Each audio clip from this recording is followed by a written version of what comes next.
अगर हमारे शहीद होना पड़ेगा तो हम मोर्चे पर होएंगे। किसने परमिशन दी? किसकी ताकत है कि देश की प्रॉपर्टियों को बेचोगे? फसलों के दाम नहीं तो वोट नहीं। लेकिन उत्तर प्रदेश की जमीन पे ये दंगा करवाने वाले लोग हैं, इनको यहां पे बर्दाश्त यहां की जनता नहीं करेगी। ये दोनों बाहरी लोग हैं, इनको यहां से जाना होगा। अमित शाह, मोदी ये तोड़ने का काम करेंगे, हम जोड़ने का काम करेंगे। किसी गलत फहमी में मत रहना।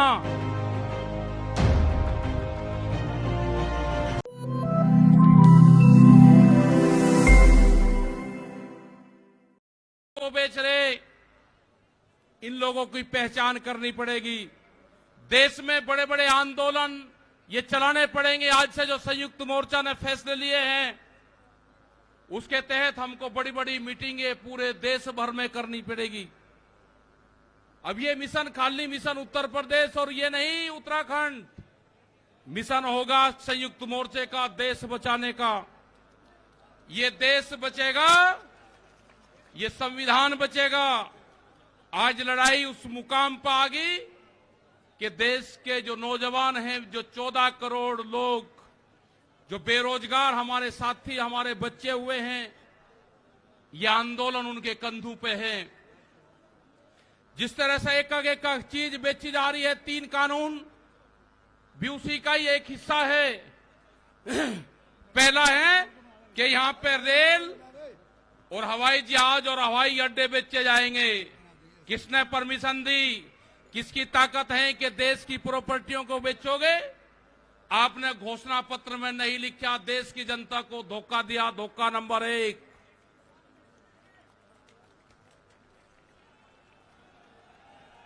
धोखा नंबर 2, धोखा नंबर 2, बिजली बेचेंगे, प्राइवेट करेंगे बिजली को। ये धोखा नंबर 2 कहीं घोषणा पत्र में नहीं लिखा।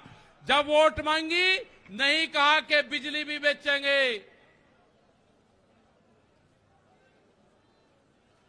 ये सड़क बेचेंगे, पूरी सड़कों पर टैक्स लगेगा और एनएच के आसपास 500 मीटर तक अपनी कोई चाय की दुकान और गुमटी भी नहीं लगा सकता। अगर किसी ने चाय का खोखा रखा तो वह जमीन उसकी गांव समाज में निहित होगी। ये सड़कों को बेचने का काम करेंगे। ये देख लेना क्या क्या चीज बिक्री है। ये सेल फॉर इंडिया का बोर्ड देश में लग चुका है।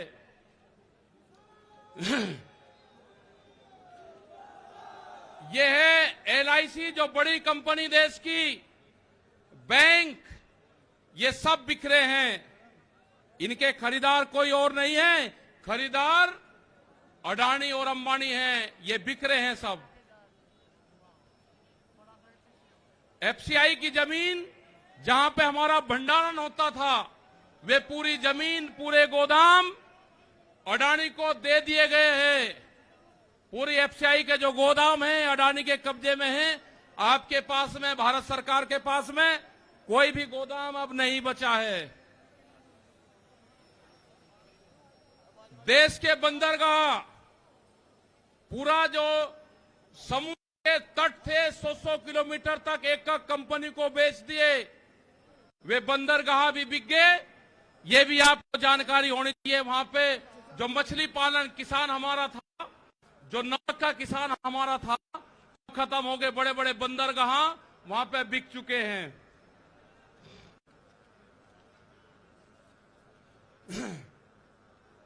ये जल को बेच रहे हैं। जल का पूर्ण रूप से प्राइवेट कंपनियों को नदियां बेची जा रही है। जो नदियां, जो जल हमारी जीवन रेखा होती थी, उनको बेचने का काम पूरे देश में करा जा रहा है।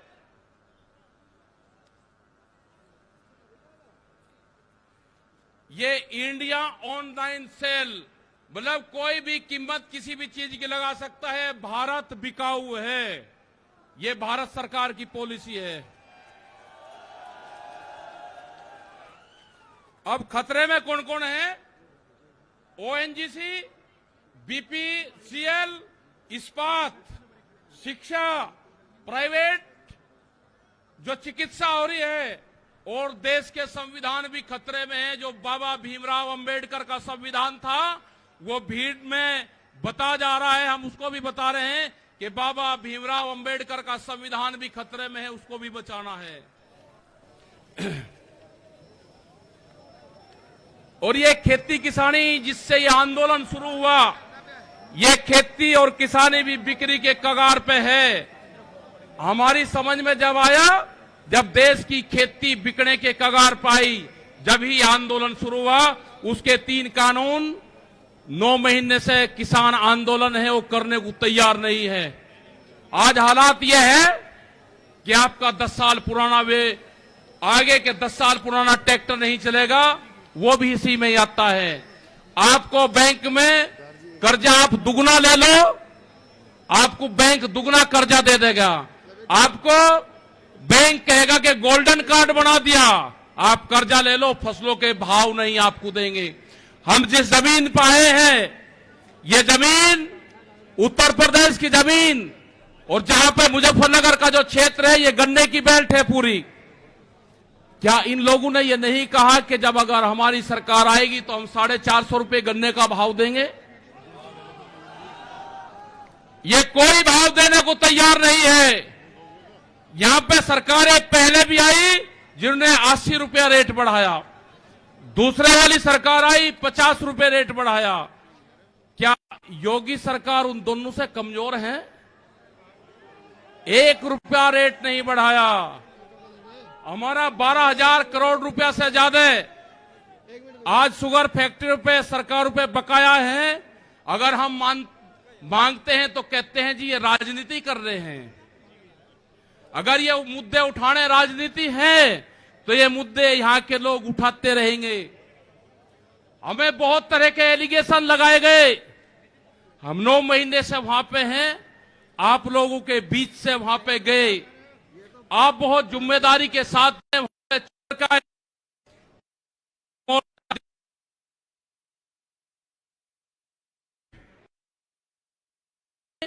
तो सिर्फ संयुक्त मोर्चा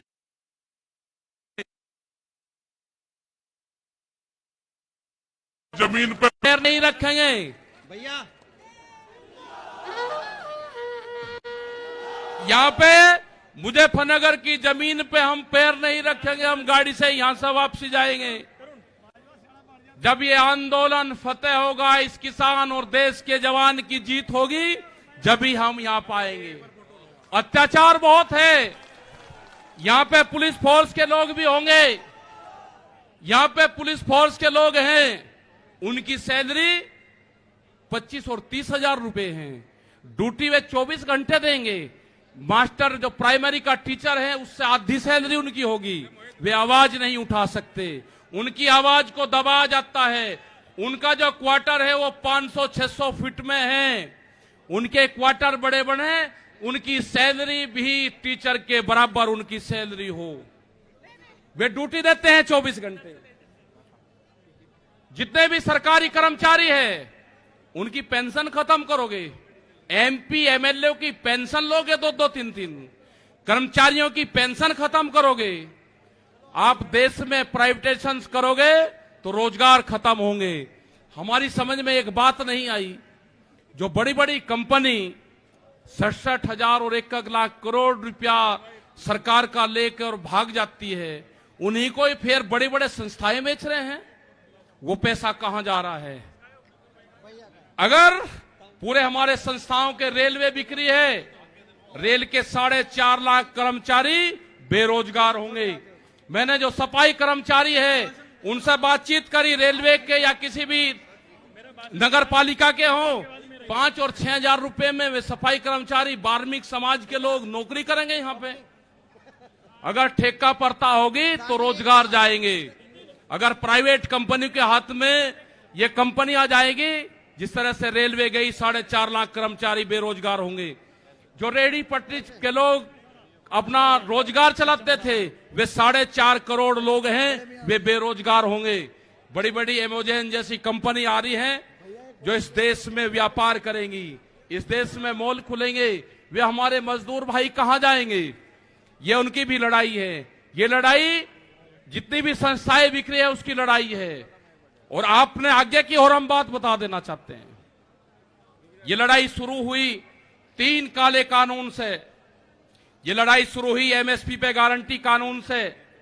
हमने एक ही जिले का एक डाटा भारत सरकार को दिया, यहां उत्तर प्रदेश के अधिकारियों को दिया, यहां के मुख्यमंत्री को दिया। रामपुर जिले में जो मंसूरी धान की खरीद होती है वो बिहार में पैदा होता है, उसको बेच रहा है यहां पे। वो पंजाब जाता है, हरियाणा जाता है। बड़े व्यापारी का धान फसलें एमएसपी पे बिकती है, किसान की 10 से और 15% बिकती है। यह आपको समझना होगा। पूर्ण रूप से फसलों के दाम नहीं तो वोट नहीं, ये नारा लगाना पड़ेगा। फसलों के दाम नहीं तो वोट नहीं। जब तक इस सरकारों को वोट की चोट नहीं दोगे, ये दोनों बाहरी लोग हैं, इनको यहां से जाना होगा। अमित शाह, मोदी और योगी ये चुनाव जीत का है। ये उत्तराखंड से चुनाव जीत के प्रधानमंत्री बने, कोई ऐतराज नहीं। उत्तर प्रदेश की जमीन से जीत के गुजरात में गुंडागर्दी के दम पे आना हो, वहां पे पुलिस स्टेट है, वहां पे जीत के देश का प्रधानमंत्री बने, कोई ऐतराज नहीं है। लेकिन उत्तर प्रदेश की जमीन पे ये दंगा करवाने वाले लोग हैं, इनको यहां पे बर्दाश्त यहां की जनता नहीं करेगी। ये मिशन जो संयुक्त मोर्चे का है ये तय हो चुका है। और हम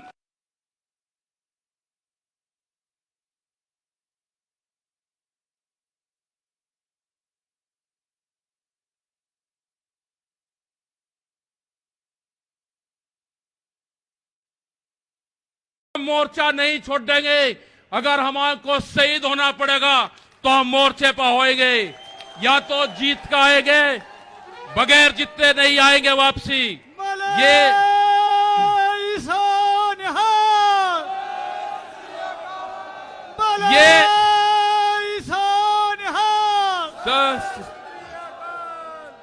इस तरह की अगर सरकारें देश में होंगी तो ये दंगे करवाने का काम करेगी। पहले भी नारे लगते थे जब टिकैत साहब थे, अल्लाहू अकबर, अल्लाहू अकबर, ये नारे लगते थे। हर हर महादेव और अल्लाहू अकबर के नारे इसी धरती से लगते थे। ये नारे हमेशा लगते रहेंगे, ये नारे हमेशा लगते रहेंगे। दंगा यहां पे नहीं होगा। ये तोड़ने का काम करेंगे, हम जोड़ने का काम करेंगे। किसी गलत फहमी में मत रहना।